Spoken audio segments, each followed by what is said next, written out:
Welcome to Less Than 5. Today we bring Persia into the 21st century with Prince of Persia, Sands of Time.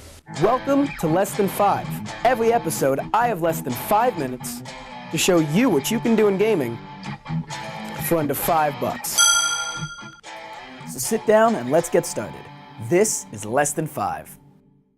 So today we have a modern take on the classic platforming game Prince of Persia. Prince of Persia, Sands of Time is clearly just a cheap ripoff of the 2010 movie, which spawned horrible things like this. But today, we'll be focusing on just the game. I saw my father turn to sand. Still better than Jake Gyllenhaal. And don't worry, if you thought with a modern interpretation this game would have some good camera angles, well, you can put those thoughts to rest. Because who needs to see what they're doing in a parkour platformer? I mean, it's not like they ever made a good parkour game anyways.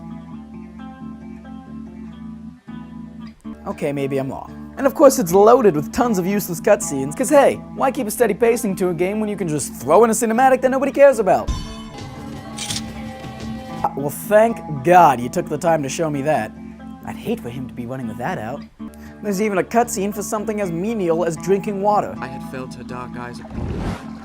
Now, here she is again. With all negative angles aside, the game does have some redeeming qualities. This game has a massive layout of levels full of ever-changing obstacles, always increasing in difficulty. It has a fun parkour puzzle feeling to it that forces you to focus but keeps you entertained for hours. An innovative design added to this game, acting as the essential focus, is the Dagger of Time, which, while giving you a buttload of awesome powers and abilities later in the game, has one really cool feature: the rewind button. Or had my senses given way under the burden of...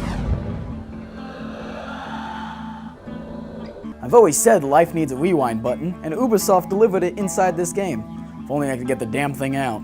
This feature adds a lot of depth to the game, as in, if you screw up, you can just go right back to where you were beforehand.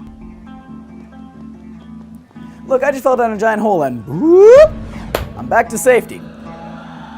The dagger uses these sand tanks that you obtain from sand clouds as well as killing enemies. At the beginning, combat can be a little bit repetitive. However, later in the game you get some really cool combos and abilities as well as slowing and stopping time. Pro tip! The best way to get through difficult combat situations is just to keep moving. Stay out of the way of their attacks, then attack quickly and leave. The game's key rewind feature keeps you inside the game even if you screw up. Don't be afraid of big jumps as long as you have at least one sand tank. If you run out, however, you're screwed.